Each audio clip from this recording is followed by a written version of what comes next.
Boa noite a todos. Em primeiro lugar, gostaria de agradecer aos nossos. Não gosto mais da palavra palestrante, né? Hoje a gente usa facilitadores, que trazem esse conhecimento aqui para a gente, para poder nos ajudando a entender melhor esse conceito. Agradecer que de vocês, o aceite do convite. A gente sabe que nesse período de pandemia, de home office, a gente vem trabalhando dobrado e à noite, numa segunda-feira, às 8 horas da noite, está nos atendendo. Eu fico extremamente feliz com esse aceite. Agradecer também a presença de todos que estão aqui agora, né? Porque também as pessoas que estão chegando de casa, em casa, né, do trabalho, terminando uma jornada e ainda ter uma disposição para falar um pouquinho sobre o tema da atenção domiciliar, que é um tema que encanta todos que vão estar assistindo, direcionado muito para pessoas que trabalham no setor. A gente fez uma divulgação muito seletiva desse webinar, tá certo? Mas para a gente falar sobre as oportunidades, as dificuldades, os desafios que a gente vem vivendo nesses últimos meses por conta da Covid. Para quem não conhece, eu acho que a maioria já conhece, mas eu gostaria de apresentar aqui meus dois facilitadores, tá certo? Cleudes Freitas. Cleudes, ele é diretor da ASFEB, ele é vice-presidente da Unidas, tá certo? Ele é especialista em gestão estratégica em saúde, vai nos ajudar e dar um pouco da experiência de como a Unidas e de como a ASFEB vem lidando com os problemas da Covid, tá certo? E temos também a Tatiana Martioli, que ela é gerente de alto risco assistencial da Central Nacional Unimed, tá bom? Ela também é especialista em gestão de saúde e em gestão Lean Six Sigma. Falei correto, Tatiana? Alô, é Sobrenome? isso mesmo. Ah, Isso mesmo. sobrenome de... É origem italiana? Italiano, italiano. Ah, tá bom. A Tatiana está conversando com a gente de São Paulo, que eu está aqui em Salvador, está mais próximo. E eu queria começar com uma pergunta para a Tatiana, tá bom? E aí depois eu passo para o Cleudes também. Tatiana, a gente vive num país que ele é de uma extensão continental. Poucos países têm um desafio que o Brasil tem para lidar com um problema, tá certo?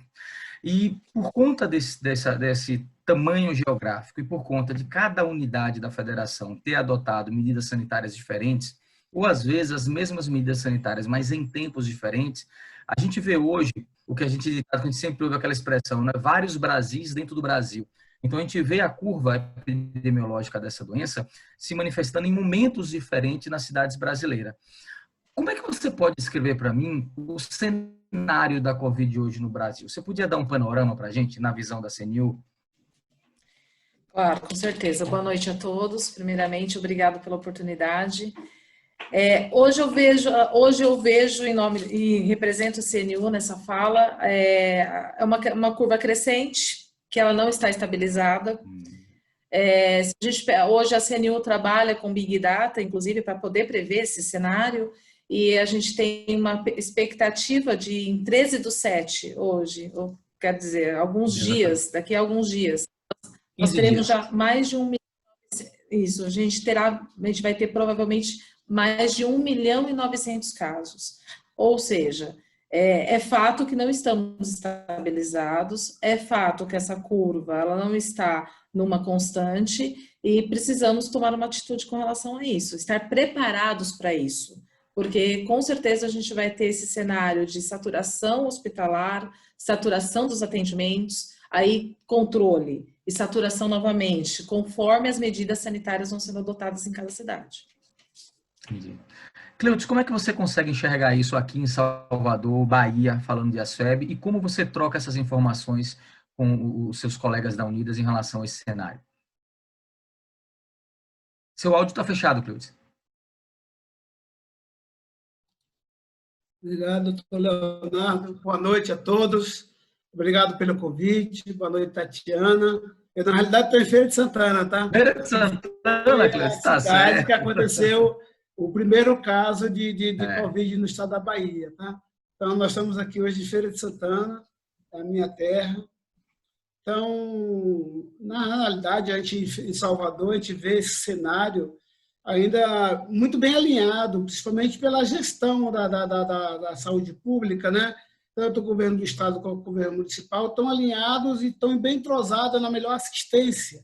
Mas você vê uma concentração muito grande ainda do serviço de assistência à saúde dentro de Salvador. Então, as cidades próxima de Salvador não tem UTI, não tem uma infraestrutura, e acaba todo mundo recorrendo para Salvador. Isso cria, de certa forma, a possibilidade de um colapso, não só no serviço público, como também no serviço privado. Isso é uma preocupação que nós temos. Então, todos os nossos beneficiários hoje, nós monitoramos desde o primeiro momento que a gente tem qualquer uma sinalização, qualquer uma possibilidade de estar fazendo exame. A gente coloca uma equipe de acompanhamento com a possibilidade de dar ele a melhor assistência possível em domicílio.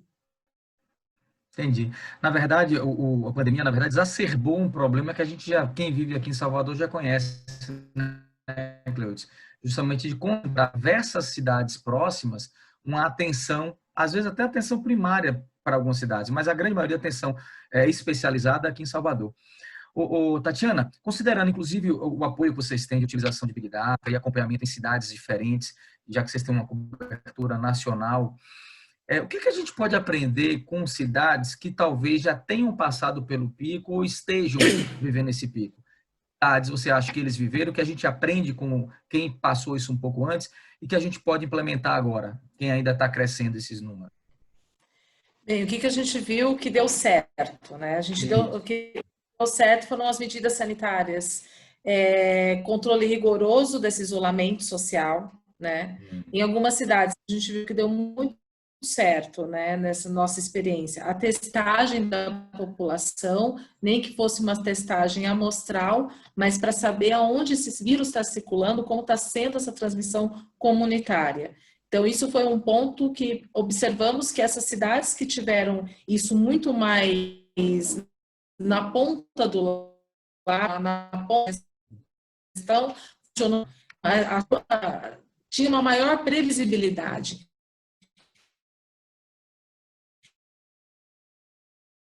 Então, você para saber tomava a decisão que foi isso que foi explicado bem.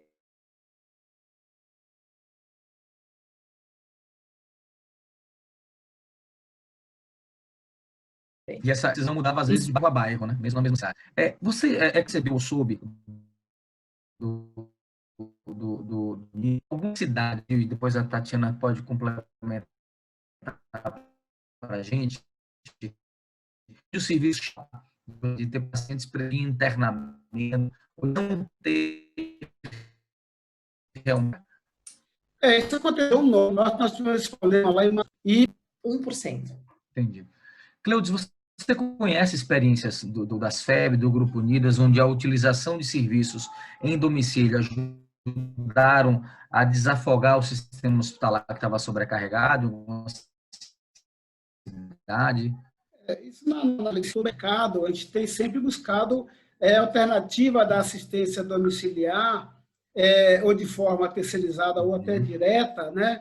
No sentido de dar o maior suporte e conforto, porque existe muito o lado psicológico também do beneficiário, né? O beneficiário ele fica muito apreensivo, ele não tem a segurança adequada de se que aquilo pode complicar ou não. Então, o que é mais importante naquele momento é ele ter a certeza que ele está sendo amparado pela toda a estrutura do plano de saúde, tá? Então, esse é o que gera o conforto e a segurança para ele poder continuar em domicílio. Então, isso você faz ou através do serviço terceirizado, de assistência domiciliar, ou através da sua estrutura própria. E tem conseguido muito sucesso em cima disso. Então, não só na parte das FEB, mas como também em outras operadoras das autogestões, isso foi muito forte, tem sido muito forte esse processo. E até em parceria também com os próprios hospitais, em pacientes em situações lá de procedimento eletivo ou internado por outras motivações, fazer um processo de deshospitalização precoce para também deixar o hospital na condição apropriada para uma outra intercorrência que não aquela daquele paciente que poderia estar sendo assistido em domicílio, tá? E também dá a possibilidade de ter outras pessoas no hospital. Porque, na verdade, quando a gente fala da Covid, imagina nos estágios da doença. Então, você tem um estágio 1, onde ele apenas tem um estado de réplica viral e ainda não apresenta sintomas mais importantes, onde, na verdade, o que ele precisa é de um monitoramento. E aí, muitas vezes, um monitoramento relativamente simples, mas muito preciso, de acompanhamento muito né, muito de perto, você consegue perceber necessidades e caso que você pode suprir as primeiras no domicílio e caso sejam necessários até a ida para um hospital de uma maneira mais segura e ordenada no tempo certo. Na desse paciente, é um fator a mais de monitoramento. Você consegue, para situações de desconforto, até fornecer um oxigênio para ele, medicações venosas para febre. Só que sempre o cuidado e a preocupação de quem trabalha, eu estou falando agora como quem presta esse serviço, é aquele por cento que a Tatiana falou que pode. Se você quer ter uma coisa que a atenção domiciliar se preocupa muito, é o seguinte: eu não posso ficar com esse paciente em estado grave em casa, porque essa doença ela evolui muitas vezes de uma maneira muito rápida. E a gente não sabe ainda exatamente qual é o perfil do paciente que vai ter a evolução desfavorável e qual é o que vai ter a evolução mais favorável, né? Então você fica a limiar, e aí é o que o Cleudes falou: a segurança tem que estar em primeiro lugar, a família tem que se sentir segura. A empresa de atenção domiciliar que estiver fazendo esse monitoramento, em parceria com o hospital, porque se percebe que está piorando, não é levar já grave quando você já está precisando da ventilação mecânica, né? Mas você percebe que está piorando, aí você diz, olha, opa, esse paciente precisa de uma vigilância essencial, não é aquele centro do início. Ele já começa a ficar maior. São Paulo, com a empresa. Alguns que conseguem uma parceria próxima com uma empresa de gestão, e isso tem que ter a gerência, né, as ações. Eles conseguiam tirar pacientes da emergência, que chegaram lá e tiveram um diagnóstico, mas sempre com um compromisso fechado com o hospital de, em caso de piora, você me aceita de volta.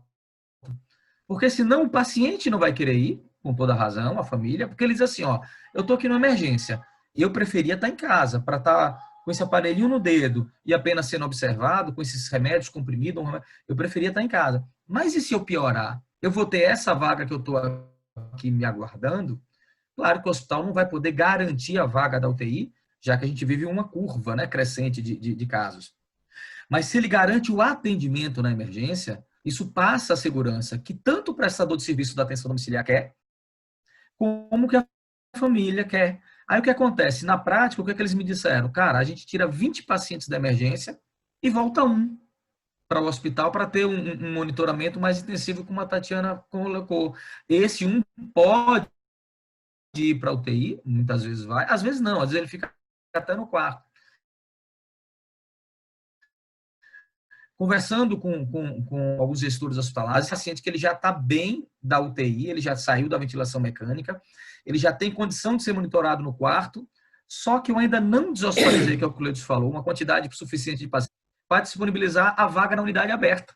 E aí eu estou com emergência precisando de um leito de UTI, e aquele leito de UTI que já podia ir para um apartamento ou para a enfermaria, está precisando. A gente viu um movimento de deshospitalização, como o Cleudes colocou, aqui em março. Salvador, março foi um mês que deshospitalizou muito. Por quê? Os hospitais começaram a se preparar para a Covid. Então, assim, eles sabiam que essa curva estava chegando. Já tinha chegado em São Paulo, já tinha chegado no Rio e tinha chegado em Fortaleza. Não sei se vocês lembram, essas três cidades, elas estouraram primeiro. O Distrito Federal até teve um número de casos aumentado, mas não chegou a ser um problema pelo número de leitos. Né? Está tendo agora, como a Tatiana falou. Então, aqui eles se prepararam. Só que as medidas sanitárias, em março e abril, esse número não aumentou bastante.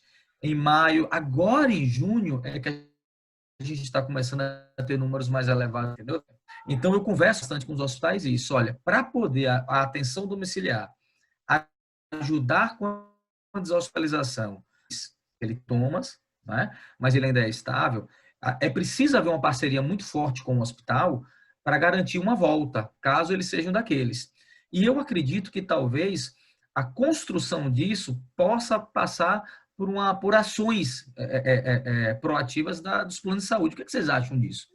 Tatiana, com a palavra você aí. Eu acho que tem, assim, esse é o caminho. Essa é a verdade, esse é o caminho. A gente ter essa deshospitalização precoce, mas segura, né? Precoce não é Isso, sinônimo de ser irresponsável, são coisas diferentes. diferentes. Essa hospital é super, é necessária, né? Eu falo para minha equipe, tem lá, nesse latifúndio tem terra para todo mundo, né? Todo Tem. mundo Ainda tem o mais seu em pedacinho, pandemia. ainda mais em pandemia, exatamente, e tem a sua responsabilidade, né? E tem o seu papel bem definido. Então, quando eu tiro um paciente, eu posso até tirar no nível do pronto-socorro, que ele já sai com essa prescrição lá no pronto-socorro, Isso. ou seja, ele sai com esse médico lá no pronto-socorro. Só que quem vai fazer esse cuidado, né, num ciclo de 14 dias, é aqui a atenção domiciliar, eu desonero esse pronto-socorro. Eu deixo esse pronto-socorro para receber casos que realmente ele precisa receber naquele momento, né? Perfeito. E casos que são específicos para o socorro. E é isso que a gente precisa ter, essa parceria. E quando esse paciente desestabilizar lá no meu atendimento domiciliar, eu devolvo esse paciente para esse hospital, né? Porque esse paciente já tem essa história, ele teve essa Já entrada, veio essa do porta de hospital, né? entrada dentro do hospital. Então, acho que esse é o caminho, esse é o futuro, inclusive.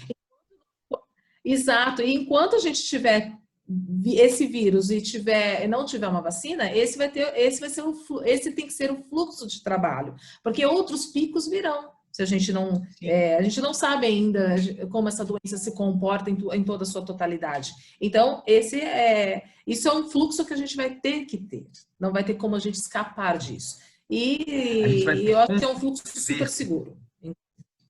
Perfeito. Cleutis, você Exatamente. E acha é um fluxo que eu viável? acho que é super seguro. Uhum.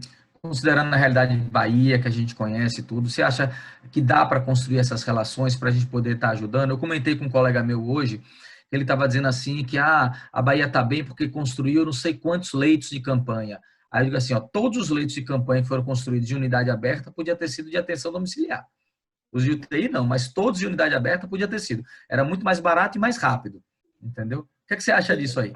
Eu acho que está correto. Agora, nós temos aqui, além do serviço da atenção domiciliar, tem um outro serviço que nós usamos muito, principalmente a autogestão usa muito, que é o serviço pré-hospitalar. Sim, sim. Você evita do paciente ir para a Ir para o hospital. emergência.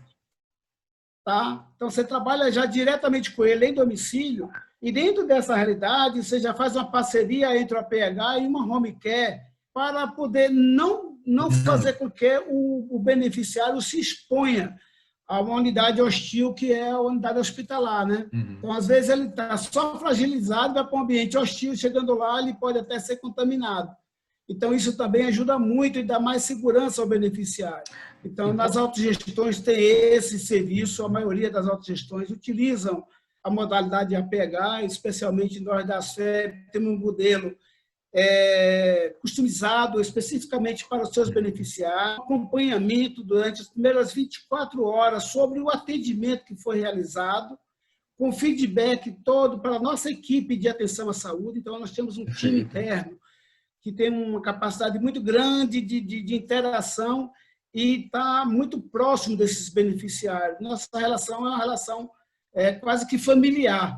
O público pequeno é um público todo mundo conhecido, então tem algumas características que é apropriada das entidades de autogestão. Na realidade, o número é o que menos importa, o nome é que vale mais. Né? Então, a relação é muito bem próxima da gente, muito bem próxima de todos. Então, quando se liga para alguém de uma família, já sabe que é outro familiar que está lá, se há necessidade também de testar o outro familiar ou não há necessidade.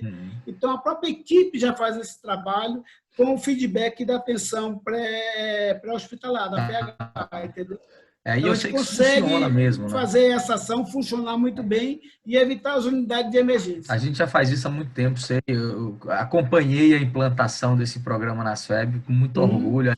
A gente fazia muito isso também. Isso, com O único certeza. cuidado, Inclusive, de hospitalização também, né? também, a gente foi a Isso. primeira operadora que trabalhou com a Civida há 8 anos atrás, 9 anos atrás, uma busca ativa de pacientes com potencial de internação domiciliar para ajudar as famílias na deshospitalização.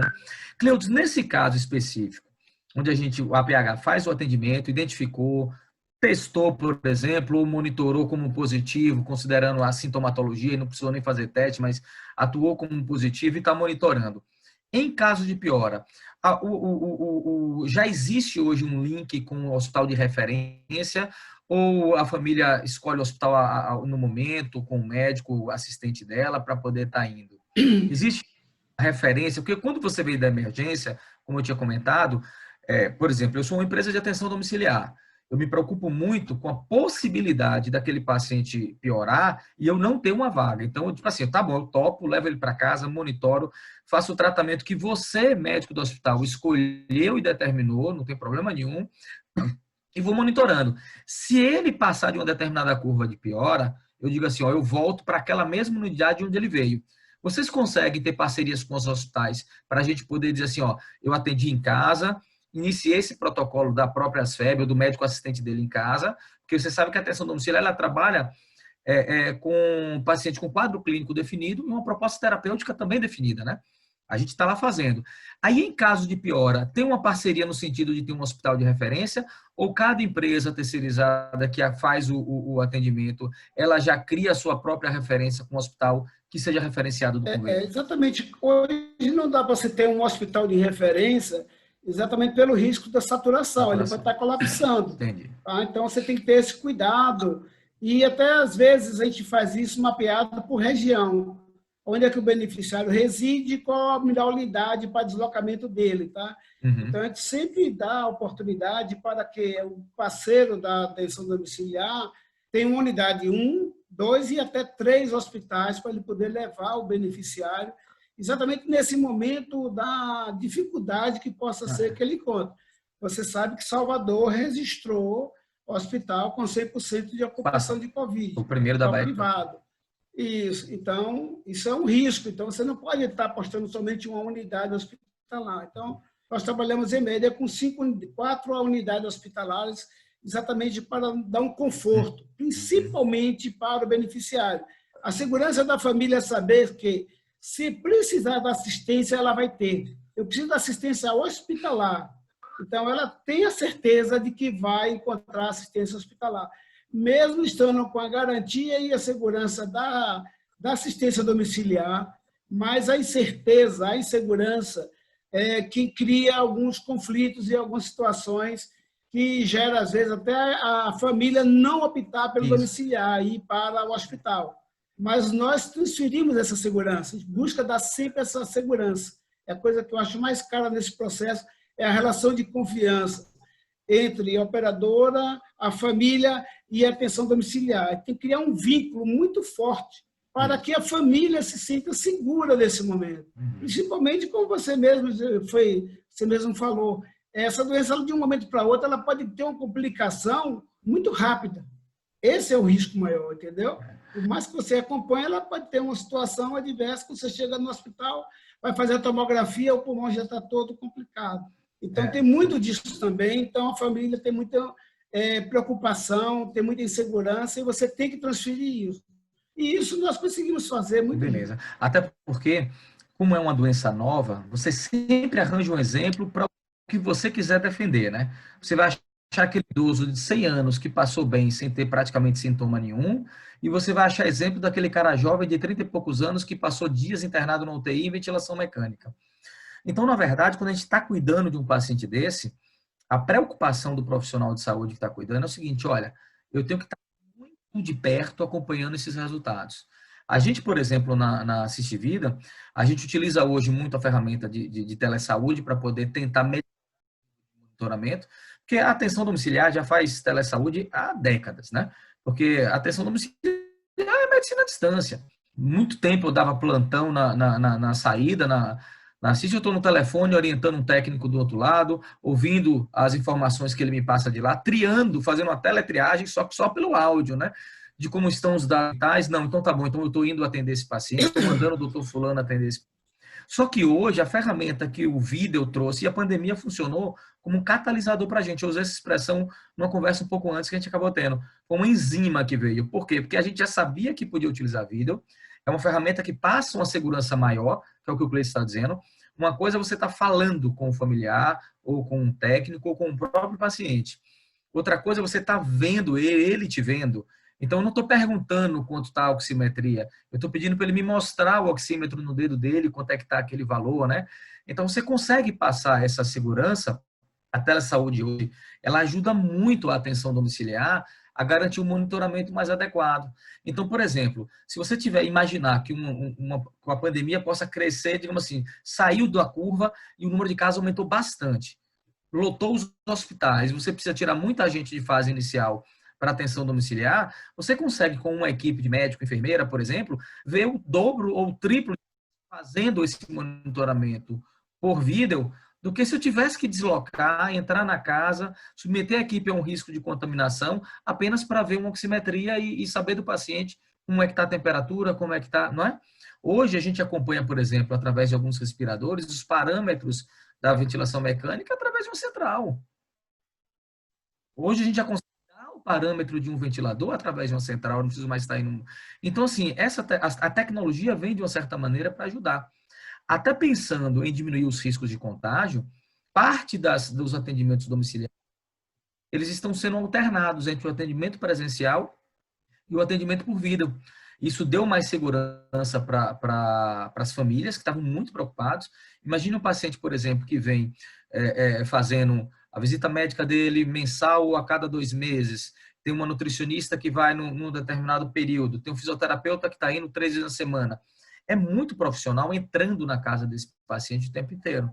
E por mais que a gente utilize os EPIs adequados, tem um protocolo de segurança bem rígido, a família se sente segura. E é o que o Cleiton falou, segurança nesse momento é tudo que é necessário para a atenção domiciliar funcionar bem. Então, a gente negocia isso. Olha, a gente vai se passar. Então, das 4 visitas do fisioterapeuta aqui, uma vai ser presencial, uma vai ser virtual, uma vai ser presencial. Estou dando exemplos. A gente, em fisioterapia, trabalha presencial, porque o paciente da atenção domiciliar, ele tem uma necessidade da fisioterapia presencial. Mas a visita médica de monitoramento, a visita de nutrição, muitas vezes pode ser feita uma orientação por vídeo. Um outro perfil que a gente vê saindo muito para atenção domiciliar, isso a gente está vendo agora, Tatiana, é o paciente pós-Covid. Como é que a gente ajuda agora o sistema a não colapsar? É aquele paciente que depois de um internamento prolongado, de um internamento em UTI por ventilação mecânica, também muitas vezes 14 dias, em Salvador, 2 hospitais que eu tive conversando, o tempo de permanência em UTI estava de 15 dias em um e de 17 dias em outro, pra você ter uma ideia. O que acontece? Eles saem dessa UTI com uma necessidade de reabilitação respiratória e muscular muito grande. A gente vê exemplos de pacientes de 50 anos que depois de um internamento de 20 dias, 25 dias, sai sem força muscular para ficar sentado, sem sustentação de tronco. E precisam de um tipo de fisioterapia especializada e intensiva para poder melhorar e voltar a seu padrão funcional anterior o mais cedo possível, né? E a gente hoje consegue trabalhar essa reabilitação tirando. Como é que vocês enxergam esse perfil de paciente pós-Covid podendo ser cuidado em casa e quais outras alternativas vocês estão tendo para eles também? Tatiana. Bem, hoje o que a gente tem feito para esse paciente pós-Covid é trabalhar em cima desse plano terapêutico. Perfeito. Então, a gente está fazendo um plano terapêutico muito mais centrado no paciente, na família, do que fazíamos em outros casos. Então, isso também a pandemia nos trouxe como aprendizado, né? Planos terapêuticos onde eu realmente olho para aquela necessidade daquele indivíduo e tento colocar o máximo de foco em reabilitação, né? Porque esse paciente ele precisa ser reabilitado. Essa é a verdade. Aquilo que você falou, Leonardo, a gente precisa recuperar essa função que ele perdeu ou que está muito diminuída, para ele ser ativo novamente, chegar ao patamar que ele tinha anteriormente. Então, estamos focando em planos terapêuticos muito mais personalizados, muito mais centrados no indivíduo. Não medimos esforços nessas questões de fisioterapia, em focar nessa reabilitação, ficar em cima exatamente das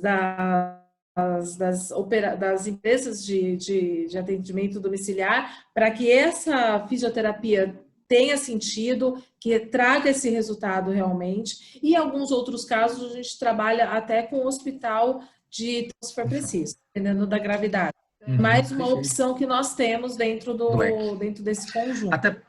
O mais importante é reabilitar ele, realmente, porque ele vai ficar oneroso para o sistema de saúde. Como geral, se a gente não recuperá-lo da melhor forma E a possível. pandemia trouxe para a gente, Tatiana, uma mudança do perfil, e traz a possibilidade de uma mudança do perfil epidemiológico das empresas de atenção domiciliar. Se você pega hoje e faz um mapeamento, a gente pega o censo do NEAD de 2 anos atrás, a maioria dos quadros de pacientes relatados em atenção domiciliar são pacientes com sequelas neurológicas já crônicas, doenças neurodegenerativas, doenças cerebrovasculares, mas não na fase aguda, que é aquela fase que você ainda tem um trabalho de reabilitação mais intenso, mas crônico. Hoje, você está tendo um número de pacientes crescente, de pacientes que eram previamente rígidos, que estão com a capacidade pulmonar e neuromuscular muito comprometida, mas que tem um potencial de retorno muito bom. Agora, isso se é feito da maneira correta, intensa, isso volta num tempo mais curto ou pode voltar num tempo muito longo e até ficar com algumas sequelas se a gente não tem uma ação muito firme diante disso. Cleudes, você já tem planos também em relação a esse plano de reabilitação, utilizando a atenção domiciliar? Acredita Sim, a gente nesse usa projeto e muito. nesse tipo de assistência? A gente usa nesses casos pós-internação o processo de recuperação. Essa recuperação tem que se dar com fisioterapia, com determinada frequência, de uma forma personalizada. Cada paciente é um paciente, cada um vem com um tipo de sequela diferente. Além disso, também tem a questão da fono. Há uma necessidade, às vezes, de fonoterapia também, né? Principalmente se ele passou, se ele foi entubado depois da extubação, tem a necessidade de passar por um processo, até por questão de deglutição, alguma coisa assim. Então, a gente sempre foca na pessoa. A pessoa, para a gente, é o foco principal. Então, dentro disso aí, é trabalhar com ele e a família. A família também, dependendo da situação, vem debilitada, vem necessitando de um suporte. E você tem que dar o suporte não só para o beneficiário, mas a família, para que possam juntos recuperar o status quo que ele tinha antes de ser internado. Então, acho que é necessário isso, é fundamental que ele volte à sua recuperação e se integrar novamente à sociedade na sua totalidade. Eu acho que esse é um grande papel nosso, né, Tatiana? A gente tem muito disso também, de fazer com que o indivíduo volte a se integrar totalmente à sociedade, e isso a gente utiliza muitos recursos da assistência domiciliar. E nessas horas a gente tem que fazer um trabalho muito forte com a assistência domiciliar para que ela faça uma entrega adequada. Então, ela tem um plano terapêutico que a gente possa estar monitorando e acompanhando os resultados que está se dando esse beneficiário.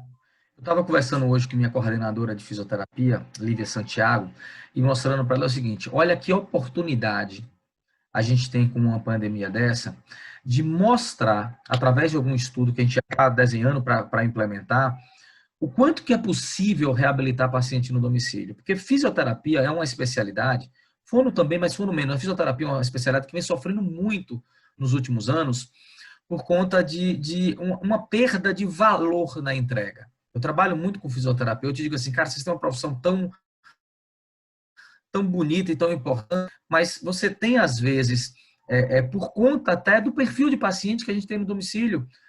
Às vezes você tem um paciente que fora de possibilidade de uma reabilitação e se tem uma expectativa de reabilitação para ele, onde, na verdade, aquilo ali é apenas uma manutenção e uma pedagogia. Você ensina a família a cuidar e vai ter um momento que ele vai ter alta. Então, aquele paciente do home care antes, ele não tinha um potencial de reabilitação muito alto. Estou falando a grande maioria dos pacientes, que são aqueles com doença neurodegenerativa mais avançada e de crônicos, e também os pacientes com doença cerebrovascular avançada. Nós agora estamos pegando pacientes em fase aguda, com potencial de reabilitação grande.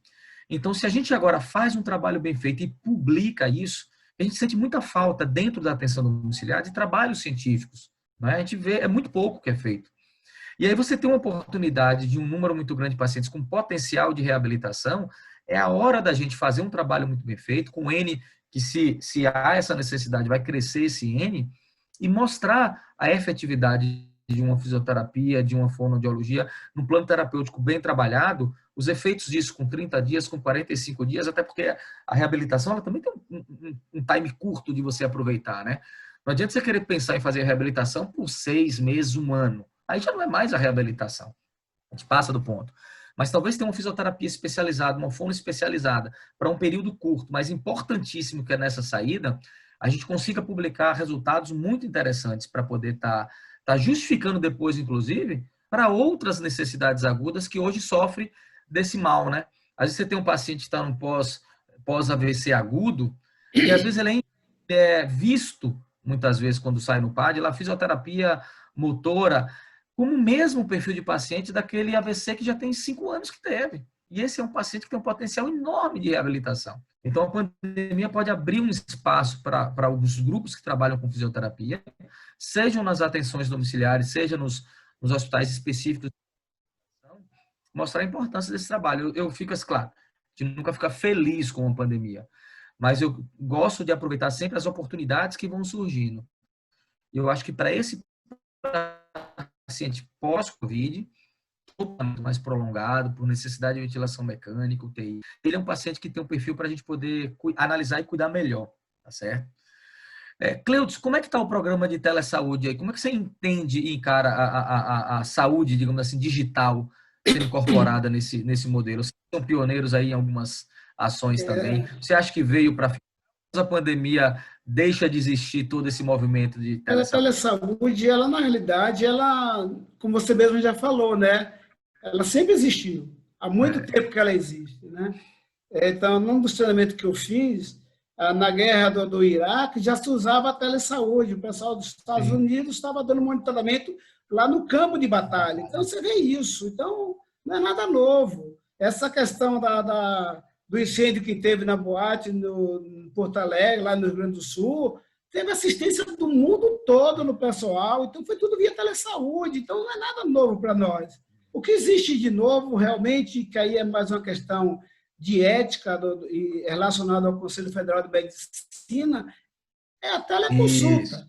Essa sim que é grande novidade, né? Mas os teleatendimentos entre profissionais médicos, ela já vem existindo há muito tempo. Não é de hoje que vem acontecendo isso.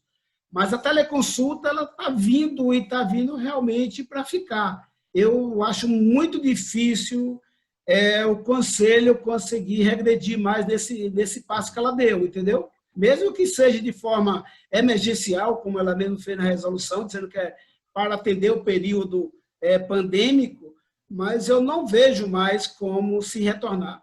Primeiro, porque a gente começou a dar assistência a pessoas de locais que não tinham assistência nenhuma. Tem cidades, principalmente aqui no Nordeste, que você vai aqui para a Bahia, tem cidades na Bahia que não tem médico. Né? O médico está na cidade mais próxima, não está naquela cidade. Então, você com isso conseguiu melhorar muito. Né? Então, hoje você vai fazer uma consulta onde você paga mais caro o estacionamento do que a consulta. Então, tem tudo isso. Então, hoje você tem um conforto na sua casa, você está na sua casa, com aquele médico que já lhe conhece, que já lhe assiste. É muito mais tranquilo, sentir algum mal-estar, sentir uma necessidade de fazer uma revisão, fazer um teleatendimento com aquele profissional médico. Então, a SEB, hoje nós estamos lá há um mês já com a teleconsulta, isso melhorou muito, deu muito mais conforto, primeiro porque os beneficiários não querem sair de casa. Sair de casa tem que pegar um elevador. Como é pegar esse elevador? Aí o elevador não tem uma disciplina que deveria ter de apenas 4, 5 ou 6 pessoas. O cara quer encher o elevador. Aí você vai ter que sair, vai ter um contato com as pessoas do mesmo jeito, entendeu? Então, a gente vive um momento muito crítico, mesmo com a máscara, mesmo com tudo isso, mas é o toque, você não quer tocar, você não quer cruzar com ninguém.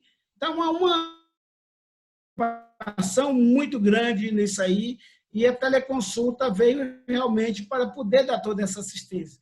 A gente tem feito muito atendimento do pessoal de Covid por teleconsulta. E aí a gente tem reduzido o tempo de consulta e feito mais consulta com aquele paciente, onde ele vai estar ali recebendo assistência do médico. Então, lá nas FEB, a gente tem uma clínica lá com excelentes médicos lá, que o pessoal já conhece, já vivencia eles, tem a segurança e a confiança nos nossos profissionais médicos, o que ajuda aí muito e que facilitou a implementação da teleconsulta, né? E outra coisa, com a teleconsulta você consegue já as receitas que são controladas, você consegue emitir a receita e ele vai direto na farmácia, não há necessidade mais de pegar o papel, porque antigamente você tinha que pegar o papel porque a consulta, a Não estava receita regulado. controlada, a farmácia teria que ficar com isso, tá?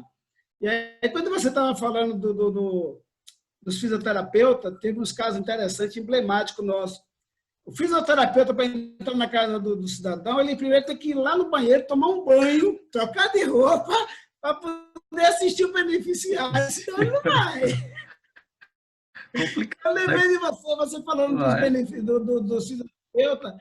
Então, é uns profissionais que estão passando por um grande desafio. É, Eu acho que você acertou quando falou que precisa registrar isso, precisa materializar esses fatos, até para que se possa fazer uma evolução melhor da atividade dele. São profissionais hoje que a gente tem um respeito e um carinho muito grande pelos fisioterapeutas. Eles hoje são essenciais no processo de recuperação e manutenção de algumas coisas, como você falou. Então, o pessoal que tem lá qualquer um tipo de patologia e que requer uma assistência constante, ele tem que ter aquela manutenção mesmo, ele precisa daquela manutenção, é um acamado. Então, ele tem que ter um mínimo de conforto e dessa assistência. E nessas horas, os fisioterapeutas estão sendo desafiados e estão sendo chamados para uma realidade e que precisa registrar isso para ver a forma de como melhorar esse processo e como poder ser valorizado mais essa profissão. com certeza, Cleusa. Tatiana, o que é que você acha da telesaúde, da teleconsulta? E aí, a gente, quando fala telesaúde, é porque tem telemonitoramento, que a gente já fazia no Home Care há muito tempo, como diz o Cleudes, teleorientação, que a gente já fazia no Home Care há muito tempo também, está fazendo agora por vídeo, né? A Assiste Vida agora, Cleudes, está mudando a plataforma, provavelmente nesse próximo mês, para justamente poder fazer teleconsulta, que é quando você pode fazer a receita, o pedido de exame controlado, que é uma plataforma que ela é criptografada ponta a ponta, você garante a segurança de dados. Que bom que a discussão da teleconsulta vem agora junto com a discussão da Lei Geral de Proteção de Dados, que é uma coisa que também está acontecendo ao mesmo tempo, né? E eu conversando com um colega que trabalha na área, diz assim, olha, eu me sinto muito mais seguro na informação numa teleconsulta com os protocolos de segurança que tem hoje e as plataformas criptografadas, do que às vezes uma consulta que você faz no hospital, numa emergência, onde você não consegue fechar a sala de alguns hospitais. E você está fazendo consulta com o paciente e o pessoal circulando pelo corredor, que é uma realidade de vários hospitais do Brasil, né? Eu já atendi hospital há algum tempo atrás em emergência, onde uma consulta de uma sala da outra era separada por um biombo. Como diz Cleo, de cidades do interior não tinha, eu já trabalhei no interior. Mas, Tatiana, como é que você vê essa questão da teleconsulta? Veio para ficar realmente? Ou ainda há alguma possibilidade, mesmo que remoto, você acredita de a gente voltar para como estávamos há alguns meses atrás? A teleconsulta garantiu acesso. Eu acho que é isso que faltava, e aí esse é o grande segredo. E eu acho que agora, com tudo isso, que as portas que foram abertas, a gente vai ter um clamor popular. Não vai ter como derrubar essa telemedicina completa aí. É o que você, acho que o Cleuton foi muito feliz quando ele falou. A gente já fazia, e você também, doutor Leonardo, quando a gente já falou, a gente faz teleorientação há tantos tempos já na atenção primária, teletriagem. Antes do WhatsApp, viu? Antes do muito. A gente é do tempinho lá do telefone discado, né? Ligava. Olha o BIP, hein? Não vai falar do BIP, não. BIP é velho. Não, BIP não. Aí vai revelar a nossa idade, não dá não. E aí, você já fazia todo esse acompanhamento. Então, na verdade, é o futuro que é o presente que é agora.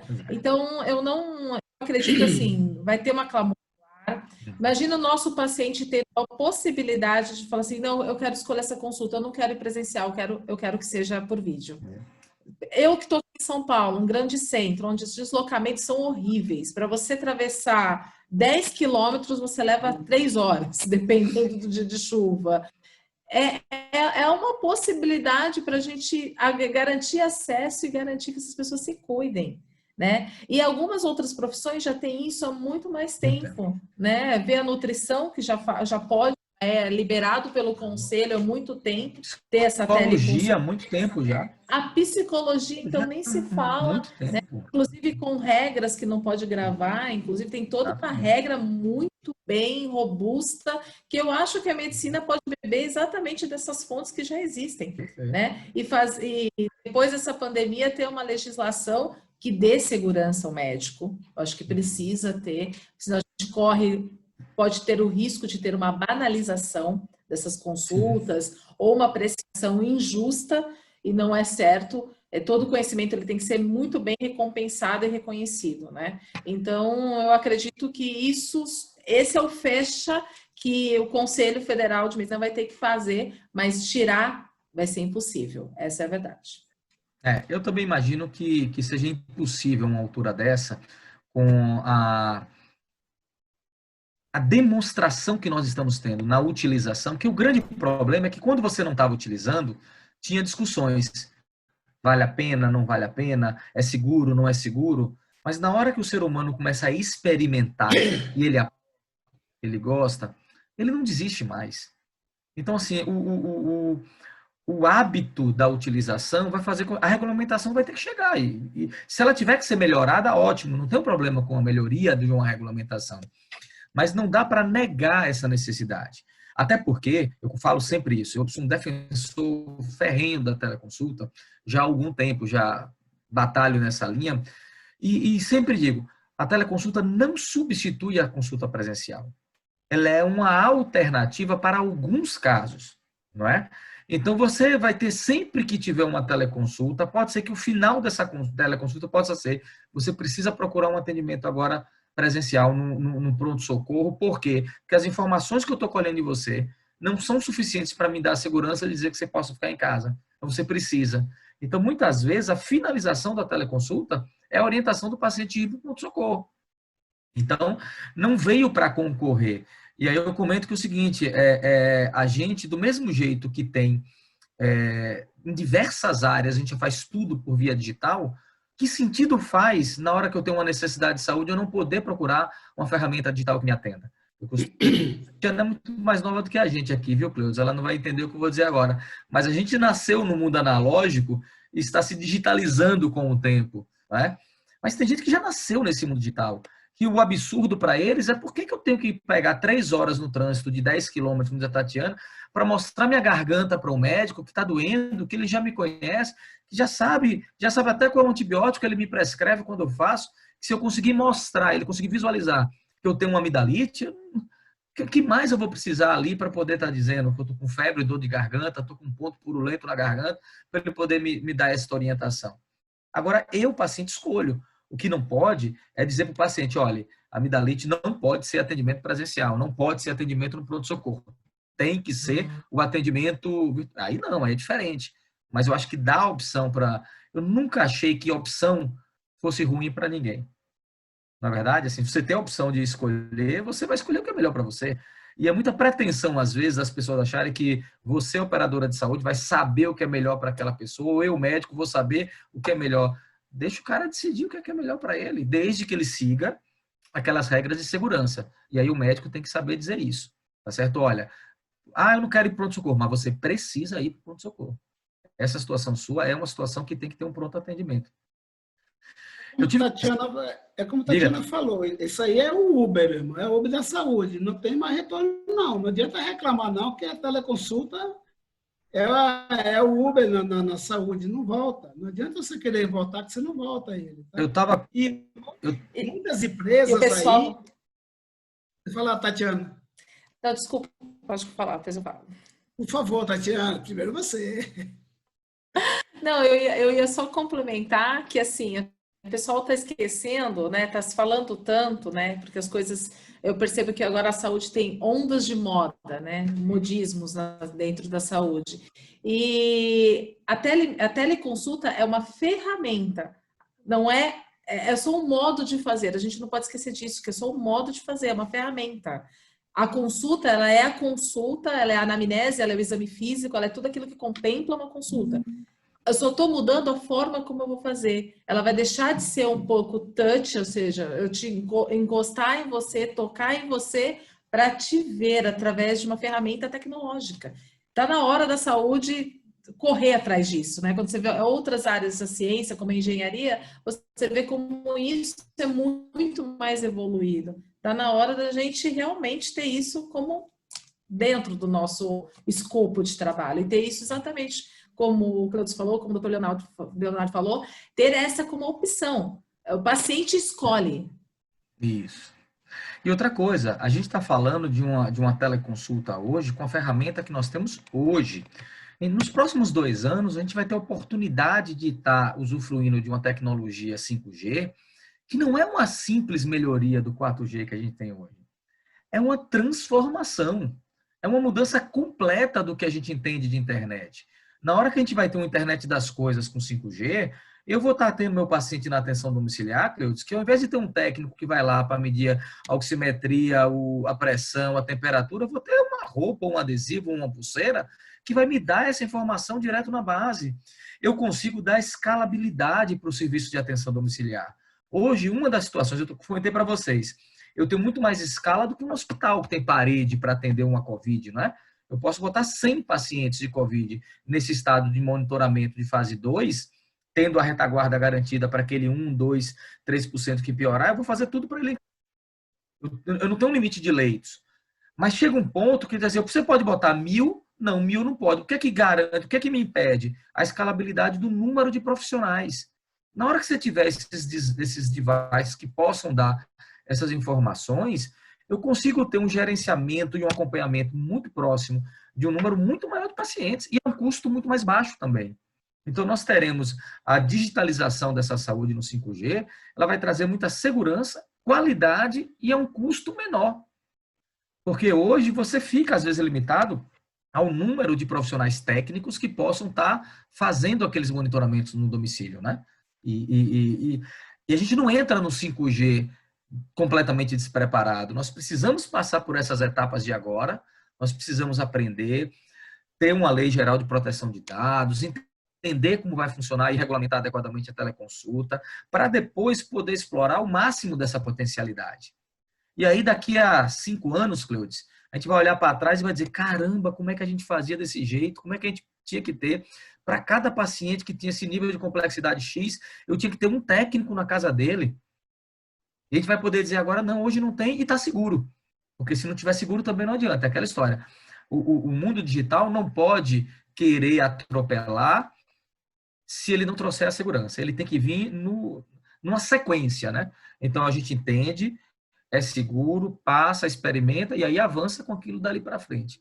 Eu acho que a Covid veio nos empurrar para uma preparação para esse mundo no 5G. Eu acho que acabei até eu fazer um pouquinho um testemunho da nossa experiência agora para contratar a plataforma de telemedicina. Então, é uma coisa ainda que no Brasil é nova. Então, tem várias empresas aí que dizem que tem telemedicina, mas na hora que você vai avaliar todos os protocolos, pelo amor de Deus, não é telemedicina. Tá? Tem muita coisa aí que é somente, como se fosse eu estar com o WhatsApp fazendo a coisa e com o prontuário aqui do lado. Né? Eu tenho duas ferramentas. Não é a telemedicina com toda a estrutura que é a necessidade. E tem muitas empresas também vindo para o Brasil de outros países que já tem muito tempo, da Inglaterra, Estados Unidos, que tem umas plataformas muito boas e alguns estão tropicalizando essas ferramentas, né?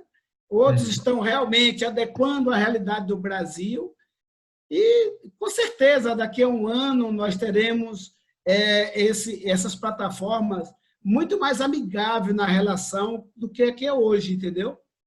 A gente tem muita dificuldade ainda, não é falando mal dos médicos, não, viu, doutor Leonardo? Se você falar, eu brigo com você. A maioria dos médicos não tem assinatura digital, então isso para um administrador, para um contador é natural, para um advogado é natural. Mas está todo mundo correndo agora, Cleutis. Então está todo mundo tendo que correr atrás para fazer assinatura digital, porque senão não consegue fazer telemedicina. Sabe por que está todo mundo correndo agora? Porque quem faz ambulatório, por exemplo, eu faço consultório ainda, um pouquinho só. Paixão, eu ainda faço um turno de consultório por semana. E estou sem fazer consultório desde março, quando começou. O que acontece? Como a Assiste Vida lançou a plataforma da telesaúde dela, inicialmente, como você colocou, teleorientação, telemonitoramento, teletriagem, para quem é um médico da base, para poder estar fazendo. E agora a gente vai mudar para a plataforma criptografada para poder fazer teleconsulta. Como a gente tem um espaço ambulatorial lá de consultórios, o que é que está fazendo? Eu vou poder marcar na minha agenda de 3 às 4 da tarde é uma consulta presencial, de 4 às 5 é uma teleconsulta, de 5 às 6 é uma presencial no mesmo consultório. Então, agora que quem faz consultório hoje está vivendo uma queda de demanda, porque as pessoas estão com medo, as pessoas não estão indo para o oftalmologista, para o otorrino, para as especialidades que fazem trabalhos ambulatoriais. Está muito pequeno o volume. Só que a necessidade existe. Então, esses médicos que antes não faziam um certificado digital, correram para poder fazer essas consultas. Está experimentando, está gostando, viu, Cleudes? Eu tenho uma oportunidade de conversar com vários colegas que disseram assim, cara, eu achava que era complicado, mas não é, estou me adaptando, estou gostando muito. E o paciente, então, mais ainda. Ele resolvido, né?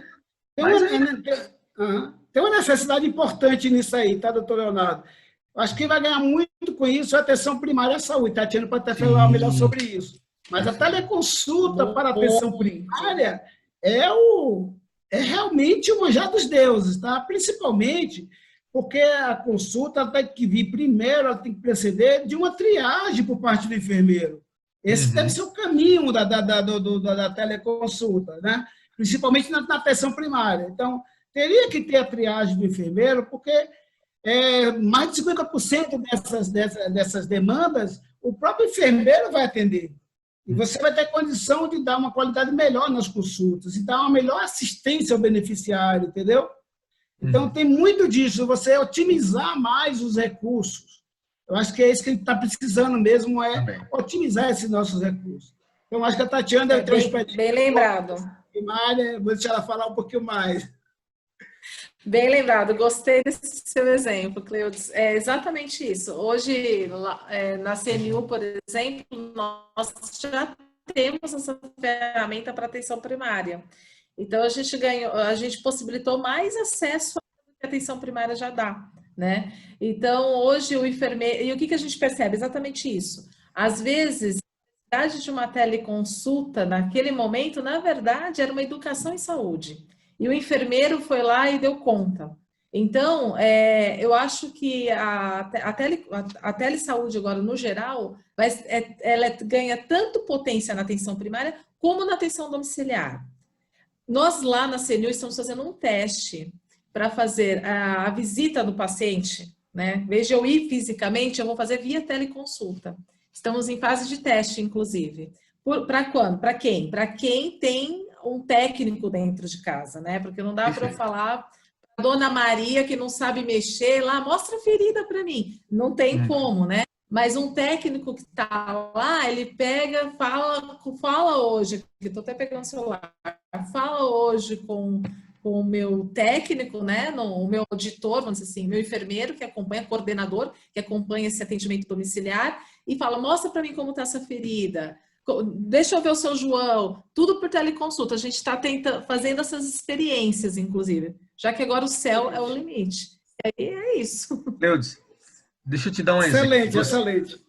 Você viveu muito e percebeu muito quando a gente tinha, às vezes, uma dificuldade de desmamar um plano terapêutico bem construído, direitinho. Chegava no final, tinha uma certa insegurança da família e aquela insegurança, ela tratava pela presença do técnico.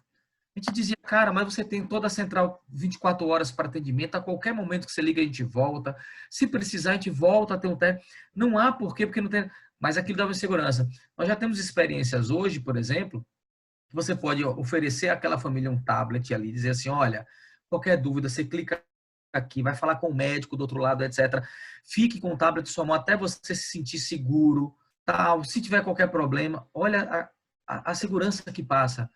Em 2 semanas, pouco você recolhe aquilo ali, mas aquela família testou aquilo, ó, apertou ali, falou, experimentou. Eu estou dando a experiência de um outro serviço que eu conheci lá no Einstein, que eles tinham um tablet da saúde, que era a maneira que eles tinham de deshospitalizar os pacientes que, após o período que precisava do técnico realmente, tinha a dificuldade do desmame. Por quê? Porque era uma questão de segurança. 2 semanas depois que ele testou, viu que funcionava, não teve intercorrência, se teve, foi atendido no momento certo, teve aquela demanda atendida, explicada, daqui a pouco ele não precisa mais daquilo. Mas hoje ele ainda se apega muito. Então a tecnologia vai ter muitos caminhos para mostrar para a gente como a atenção domiciliar vai poder tá evoluindo. A gente está completando... O papo tá bom, viu? Já tem 1 hora que a gente está conversando aqui. Parece que Em 15 minutos. Eu queria perguntar aqui, eu não consigo ver se Tássio tem alguma pergunta do pessoal para fazer, que passe para a gente, ou a gente pode continuar conversando, Tássio? Pode continuar conversando, Léo. Por enquanto está tranquilo aqui. Então, joia, vamos lá. Eu queria aproveitar vocês aqui e perguntar o seguinte, tá? Um dos maiores desafios que a gente está tendo hoje com relação ao tratamento da Covid tem a ver com insumos, principalmente a questão de EPI. Primeiro que é aquela história, né?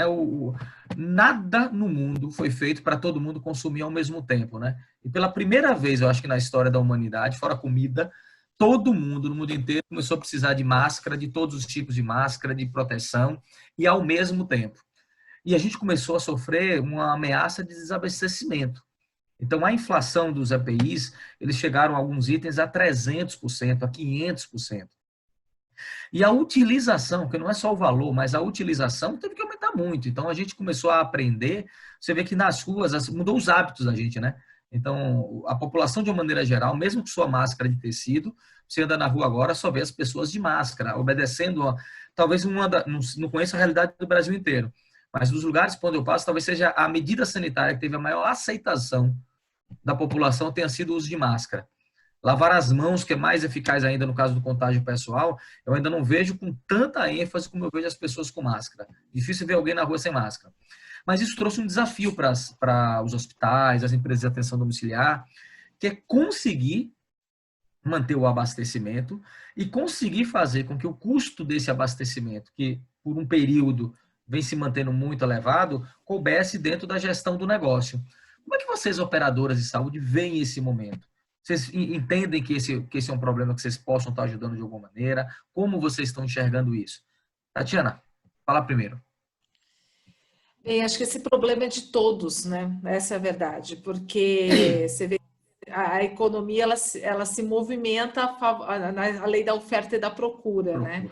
Então, isso, a questão desses EPIs, eu acho que vai ficar num patamar ainda maior de preço por um tempo e vai se estabilizar num patamar maior do que tínhamos anteriormente. Isso é fato. Enquanto a Covid estiver desse jeito, eu acredito que vai se comportar assim.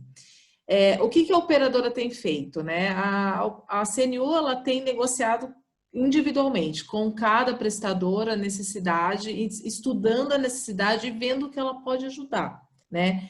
Sabendo que a CNU é uma grande operadora e mesmo assim ela sofreu um baque, né, nessa questão do Covid, porque muitos clientes também vão deixar o plano de saúde a partir daí. Então, a gente tem que balancear exatamente essa equação de modo que eu não desassista também, que eu não possa apoiar os meus prestadores, mas eu também não consigo apoiá-los do jeito que eu achava que eu poderia apoiar. Então, aquela história, eu estou ajudando um pouco, mas estou ajudando. É um ponto de equilíbrio difícil de encontrar. Exato, mas eu entendo que é necessário, não tem como não dividirmos parte dessa conta. Não dá para simplesmente eu chegar para o prestador e falar assim, é teu. Se o mercado está assim, o problema não é meu. Não é, porque isso não vai se mudar da noite para o dia, não é pontual, né? Vai se tornou crônico. Enquanto tivermos essa situação, a gente vai ter que dar um jeito nisso. Então, a posição da CNU é tentar ajudar dentro do que ela pode, no limite do que ela pode, né? Sabendo que ela também sofreu os impactos econômicos dessa pandemia. É isso que a gente tem feito, conversando cada caso, tentando alinhar ao máximo. Sofreu, e aí como a gente vive um baque na economia, que a gente não sabe ainda quando a gente se recupera, sofrerá também por um bom período ainda numa situação.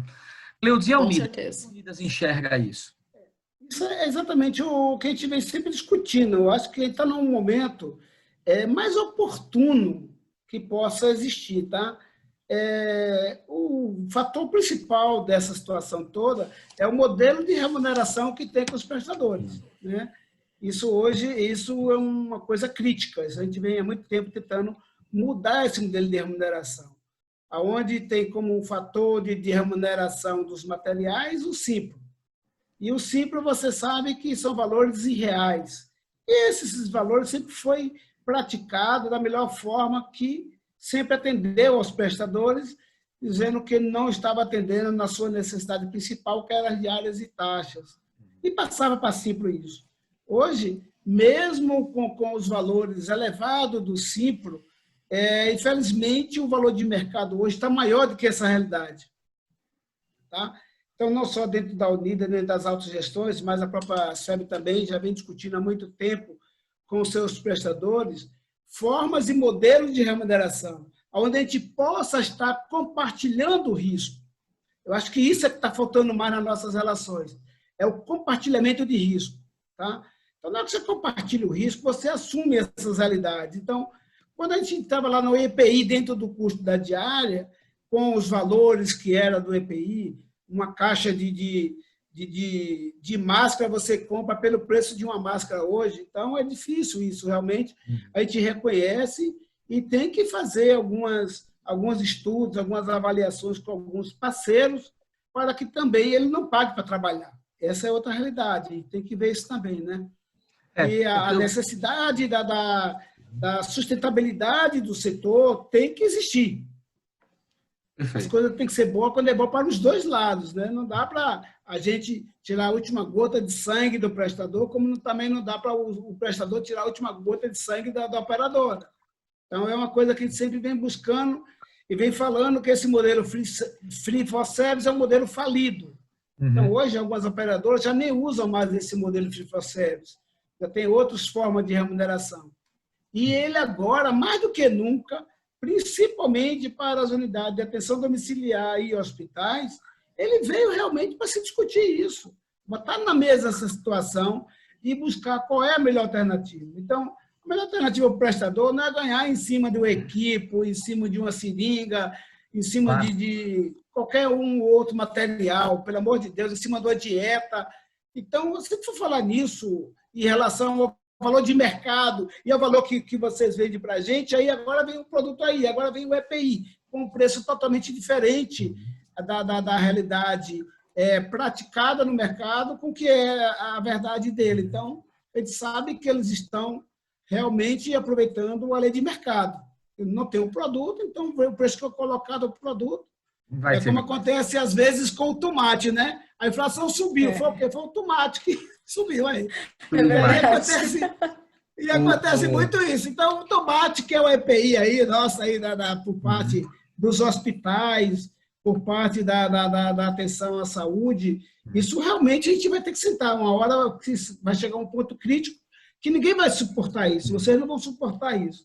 Mas até hoje a gente não viu ainda como está dentro dos custos essa realidade. Deixa eu te perguntar uma coisa. Agora a gente pegar e discutir realmente esse Claro. Eu ouço, e concordo com você, mas eu ouço essa ideia de que o Free for Service está falido há uma década, pelo menos. Você acha que o Covid agora, com essa situação nova, pode funcionar para o modelo de remuneração como está funcionando para a telesaúde, como um catalisador para acelerar esse processo, para ele realmente acontecer e sair do papel? Eu estou com a Tatiana aqui, que é um dos exemplos, talvez, de operadora que mais tenha modificado esse processo. Eu trabalho com diversas operadoras, e assim, ela tem uma tabela que, dependendo dos seus indicadores de qualidade, e aí ela escolhe, a gente tem um índice, por exemplo, de retorno do paciente ao hospital, a minha tabela é diferente de acordo com o que eu entrego. Então, assim, pode não ser o máximo que a gente pode chegar de um pagamento por performance, onde você pode separar, às vezes, até por patologia, mas dentro da atenção domiciliar, por exemplo, quando você tem 3 níveis diferentes, ou 4 níveis diferentes, e que você valida aquela tabela baseado na entrega que aquele prestador está te dando, é uma maneira, eu concordo, assim, é uma maneira que já começou. Mas você acredita que o Covid, nesse momento, pode funcionar como esse catalisador de dizer assim, ó, chegamos na beira do precipício, agora a gente tem que tratar desse assunto porque não dá mais para suportar? Ou será que vai ser mais um momento onde a gente vai continuar discutindo e daqui a 2 anos a gente vai continuar falando desses modelos que, concordo com você, são modelos que não cabem mais e já há algum tempo, mas alguma coisa atrapalha que a gente tem uma dificuldade enorme de implementar os modelos baseados em performance, talvez por desconhecimento das informações, dos próprios dados que a gente produz, né? Até como medir a performance para poder ter isso. Tudo isso é novo. Você acredita, vocês dois acreditam que pode ser potencializado nesse momento? Olha, eu acho que essa é uma das oportunidades maiores que nós temos no mercado. A gente tem que entender que o mais importante é a pessoa. A gente tem que entregar valor à pessoa que está sendo assistida, entendeu? E dentro disso, trabalhar com a melhor assistência e uma remuneração adequada para o prestador. Esse que é o grande ponto. Então, o prestador de serviço tem que ganhar no serviço. E não nas outras entregas, nos materiais, nos medicamentos. Então, isso que está distorcendo toda a realidade, né?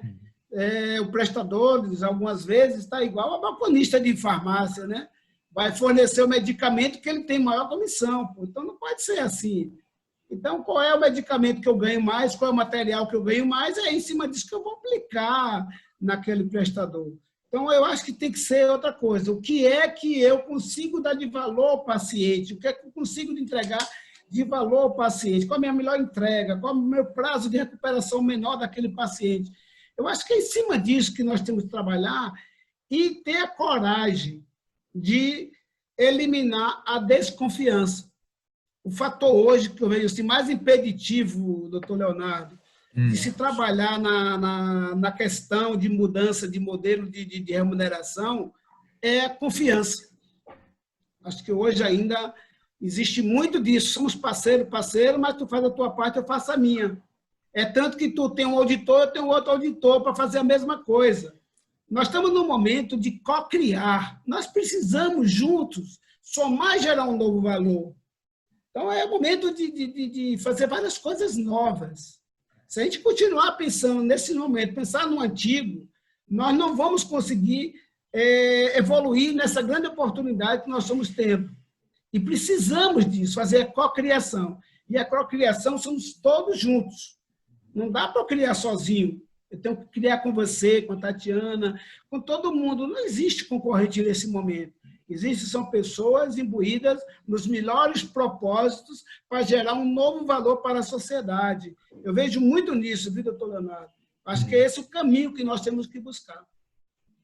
Beleza. Tati, como é que você vê esse momento do Covid? Pode nos ajudar nesse empurrão que falta para a coisa dar certo nesse sentido? Até porque a CNU já vem fazendo uma experiência, eu não sei como é a remuneração para hospitais, não conheço a realidade dos hospitais, mas dentro da realidade de atenção domiciliar, eu achei muito interessante quando foi proposto essa possibilidade de, baseado no valor que você entrega, você ter opções e é avaliado a cada 4 meses, né? Então, você tem tempo para poder melhorar. Você caiu, você trabalha a sua equipe, você melhora, e você sabe que você melhorando aquele serviço, você consegue ter um resultado também econômico para a empresa melhor lá na frente. Então, você investe mais em treinamento, você vê o retorno também e o reconhecimento desse trabalho. Você acha que esse Covid ajuda a gente a evoluir nisso, seja no ambiente hospitalar, no ambiente ambulatorial e na própria atenção domiciliar? Eu acredito que sim, ele vai ser um catalisador. Para o hospital, eu acho que numa velocidade um pouco menor. Para a atenção primária, eu acho que depende, aí eu concordo com o Cleudes, que depende de todo mundo nesse momento. Quebrar essa desconfiança, quebrar a questão da entrega, porque a gente tem que trabalhar com desfecho, a gente tem que, o entendimento da operadora do que é um desfecho e do prestador tem que ser o mesmo, isso tem que estar claro, o que é, como que vai ser medido, qual que é a frequência. A iniciativa da CNU, ela é uma iniciativa, vamos dizer assim, modesta, perto do que ela pode fazer, perto do que ela pode ajudar o mercado a fazer, mas para isso a gente tem que ter esse alinhamento, né? Essa ajuda entre as operadoras. Nesse momento elas não são concorrentes, elas são parceiras para criar um novo valor, uma remuneração baseada em valor para o cliente, valor para o prestador, valor para a operadora, focada em desfecho, em resultado e, colaborando com isso, desenvolver as empresas de atenção domiciliar. Porque eu vou além. Fazer atenção domiciliar do jeito que a gente estava fazendo lá atrás, não dá mais. A gente tem que... a gente vai ter um nicho de pacientes que a gente vai manter, manutenção, e ali não adianta a operadora cobrar um resultado a mais, porque aquele paciente, o desfecho é aquele e é aquilo, ponto, acabou. E para os demais, a potencialidade de reabilitação e de desenvolvimento desse paciente é o que a gente tem que trabalhar. Com desfecho, eu sempre falo isso, eu falo isso para o meu time, falo isso para diversos operadores, para diversos prestadores. Eu preciso, esse paciente reabilitado, então, vamos lá, você vai colocar ele de pé em quanto tempo?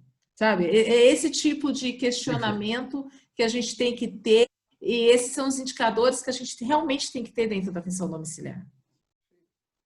Perfeito. Olha, nosso trato era a gente ficar 1h30, para não abusar dos nossos ouvintes aqui, tá? Como nós estamos a 1h20, eu queria, assim, em 5 minutos, poder fazer algumas considerações finais sobre esse bate-papo, sobre esse momento. Diga, Tássio. Tem algumas perguntas agora, já surgiram Então, algumas perguntas aí. Então, passa aí, faz aí você mesmo.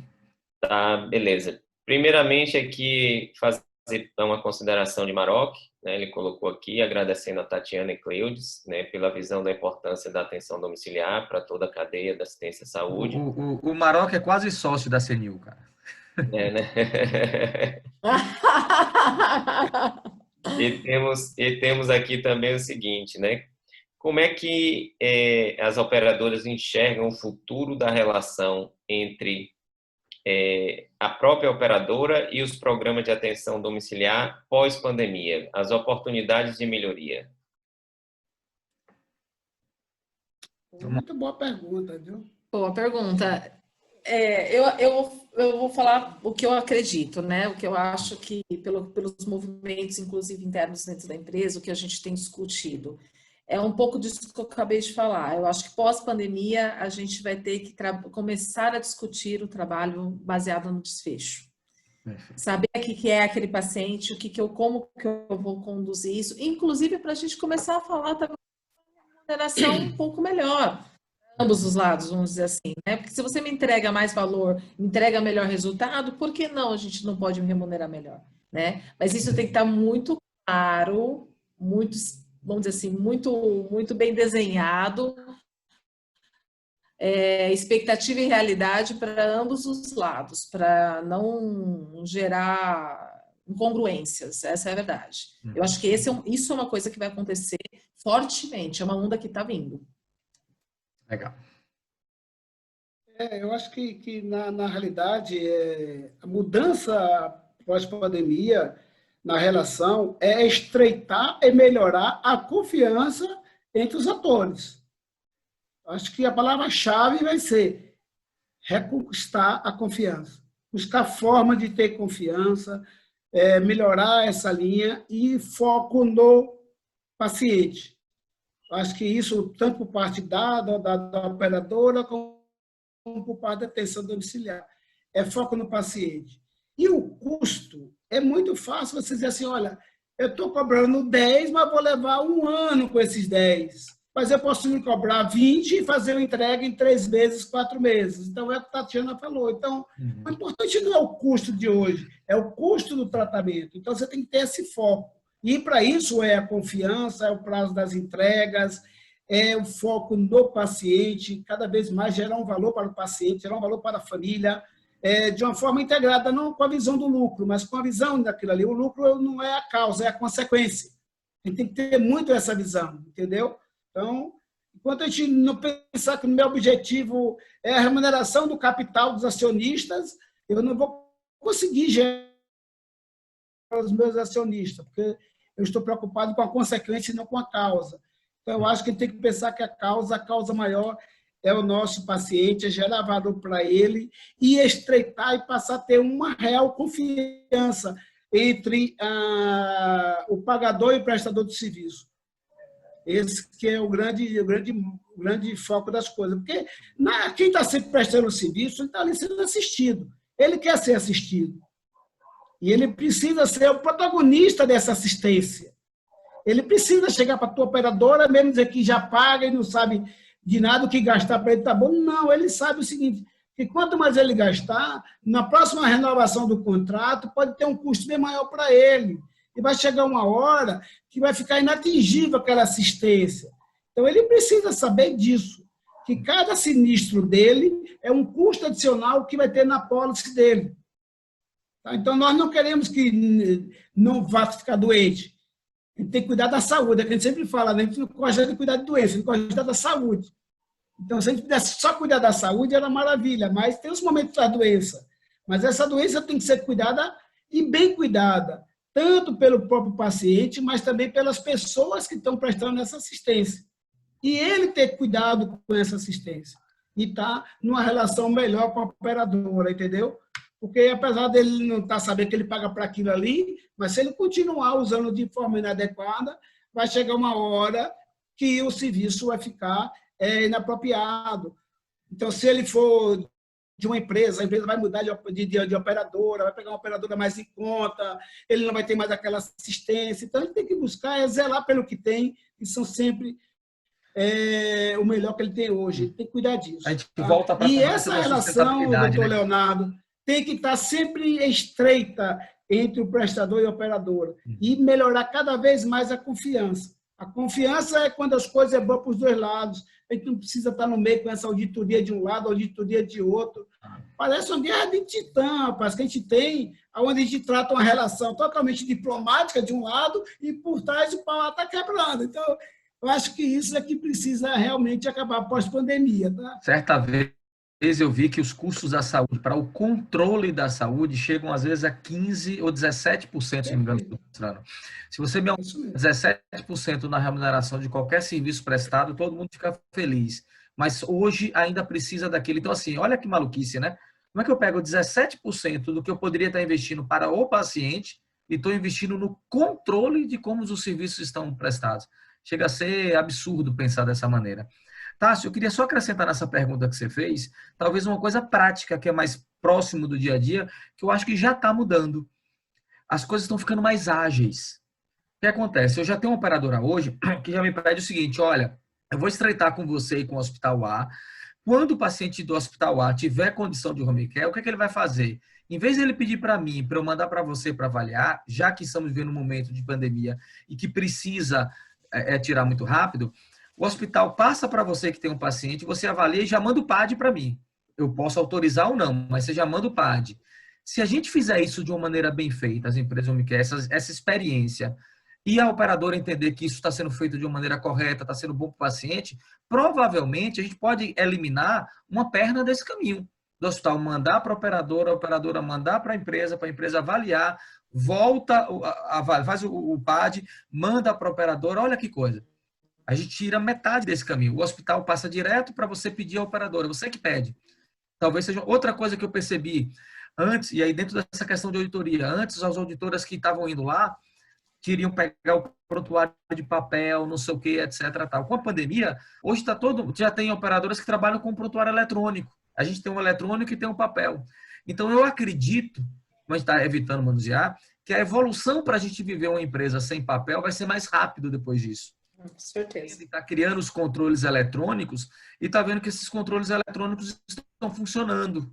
Então, eu acho que também essa evolução de como vai ser diferente o home care vai passar por uma empresa sem papel. Além do que eu acho que o modelo de remuneração que já vinha evoluindo, você tem uma ideia hoje, talvez a gente tenha um único ou dois contratantes que trabalham ainda com tabela aberta. Mas isso estou falando de 30 e tantos, eles são muito pouco expressivos, tem um volume muito pequeno, então talvez aquilo faça ele não parar para discutir aquilo. E aí você evoluir agora do pacote, que não é um modelo de performance, é apenas um empacotamento. Mas você evoluir daí para um modelo de performance é muito mais rápido do que a gente que ainda estava lá atrás, como diz o Cleudes, contando agulha, contando algodão, etc. Mas eu acho que essas duas mudanças, o fluxo de solicitação e de autorização, para ser mais ágil, para internar direto do domicílio. Por exemplo, eu tenho uma seguradora que trabalha com a gente, que os pedidos chegam, às vezes, do médico que está no consultório. E aí a família, você vai ter que internar para usar aqui um antibiótico, porque essa infecção urinária só é sensível a um antibiótico venoso. A família antes ia no pronto-socorro, fazia, internava ali por alguns dias. Agora, por quê? Porque aquela operadora não recebia direto do consultório. Tinha que vir do hospital o pedido home care. Diversos planos de saúde estão aceitando o pedido direto do médico assistente ou direto da própria empresa que recebeu do familiar esse encaminhamento. Então, eu acho que esse modelo de solicitação ele tende a evoluir para ficar menos burocrático. Temos mais duas perguntas aqui. Cabe aí para vocês? Está tranquilo? Eu não respondo mais, para não falar mais, só para adiantar eles. Diga Vou aí. fazer mais uma aqui, então. Eu acho que o Cleves vai gostar dessa aqui. Sendo os associados das operadoras de autogestão, a maioria idosa, está existindo algum cuidado especial com essas pessoas durante a pandemia? Pô, boa pergunta. Gostei da lembrança disso aí, porque realmente as autogestões é quem cuida do idoso. E isso já é uma coisa já peculiar das autogestões, cuidar das pessoas, e especialmente do idoso. Então, hoje, quase todas as autogestões, elas estão fazendo acompanhamento e monitoramento da sua carteira, que a maioria tem programa de atenção à saúde, tem um programa de prevenção. Então, todos esses beneficiários, em regra geral, eles já são vinculados a um profissional de saúde, tá? Então, eles já vêm sendo acompanhados, já vêm sendo monitorados, e eles são altamente fidelizados. Então, a própria família faz o contato com a operadora ou com aquele serviço que presta uma assistência, e qualquer uma necessidade, ele é logo monitorado e é logo feito o que for necessário. Tem que testar, vai testar o paciente imediato. Então, tem todo esse caminho aí que hoje é feito e que já é uma cultura dentro das autogestões. Entendeu? Agora, doutor Leonardo, dentro do que você falou aí desse serviço, que eu achei perfeito, tem que incluir outra coisa. O paciente internou, tem que fazer o serviço social, ver se a casa do paciente é Sim, sim. adaptada para não Claro, ter o claro. trabalho de você já levar para lá, E chegar lá, dá não problema depois, com dá certeza. problema, né? Vai ficar com o paciente na rua. Mas isso é uma coisa que a gente já faz, já é É, interessante, isso a gente perfeito. faz até com a PH, já sai da PH direto para a internação domiciliar. Mas isso é muito bom mesmo e eu acho que pode ser É. feito. E, de novo, repito, é melhorar a nossa confiança. Eu acho que esse que é o Uhum. caminho. Mas, Cleudes, é porque eu estou dando um exemplo aqui, tem vocês que trabalham muito com isso, a Tatiana também trabalha muito com isso, ela tem programas específicos que a gente monitora, acompanha e, quando necessário, atende interna direto ao domicílio para evitar a hospitalização, que pode ser tratado no domicílio. Só que ainda nos dias de hoje, tem operadora de plano de saúde que prefere que vá para o hospital, porque lá ele tem uma auditoria para ver a real necessidade daquele paciente, e depois de alguns dias ele poder voltar para casa. É o que a falta de confiança. Só que a pandemia está fazendo com que essas operadoras que tinham essa visão mais estreita do processo, essa possibilidade. Então, a gente agora, como prestador de serviço, fazendo isso bem feito e entregando valor, é a oportunidade que a gente tem de mostrar para eles que isso é desnecessário, esse passo inicial de ir para o hospital. Porque hoje, não é que ela não queria, é que o usuário não quer ir. O usuário está ligando, reclamando, olha, eu sei lá de um parente meu que era do plano que fez, eu não quero ir não, porque eu não quero pegar o Covid. É assim que eles falam, entendeu, Cleudes? Então, está dando oportunidade para que a gente faça boas práticas dentro desse atenção domiciliar.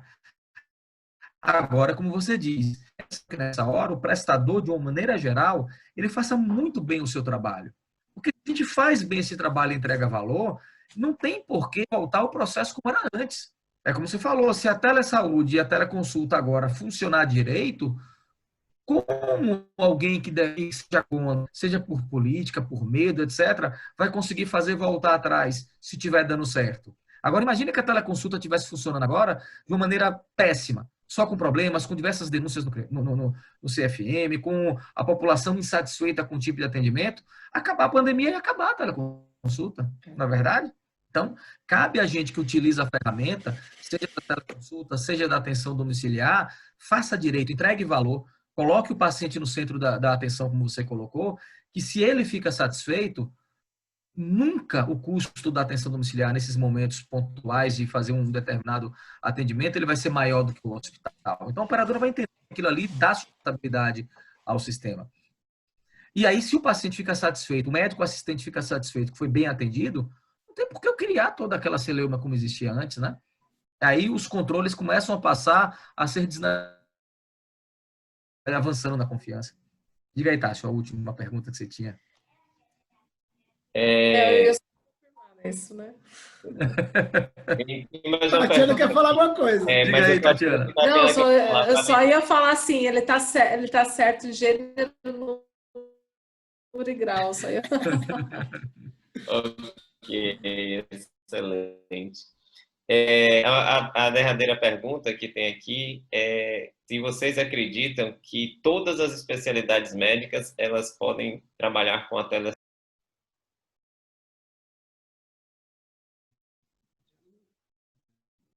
A pergunta foi difícil, tá vendo? Chega a dar um silêncio. É difícil quando se fala todas, né?